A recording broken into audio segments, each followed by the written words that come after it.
Hello everyone. তো এখন আমি একটু রেডি হয়ে নিচ্ছি। অ্যাকচুয়ালি আমি আর বোন একটু বেরোবো, তো তার জন্য একটু সাজুগুজু করে নিলাম। আর সাজুগুজু করার পর বোন বলছে ঘড়িটা পরে নে, একটু কেমন লাগছে। তারপর এই যে ফাইনালি রেডি হয়ে গেছি আর এখন আমরা বেরোবো। আর আজ স্কুটি নিয়ে বেরোচ্ছি আমরা দু বোনে, বেশ অনেক দিন পর। আজকের ওয়েদারটাও খুব সুন্দর ছিল, আকাশটা না খুব সুন্দর লাগছিল। তো ফার্স্টেই চলে এলাম একটু এটিএমে।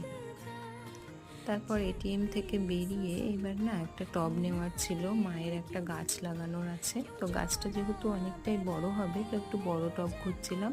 তারপর এই টবটা পছন্দ হলো, এটা নিয়ে নিলাম। তারপর চলে এলাম একটু মিষ্টির দোকানে, মিষ্টি আর পাশে কলা ছিল, তো কিছু কলাও নিয়ে নিলাম। আর তারপর এসেছিলাম একটু নেল পলিশ নিলাম।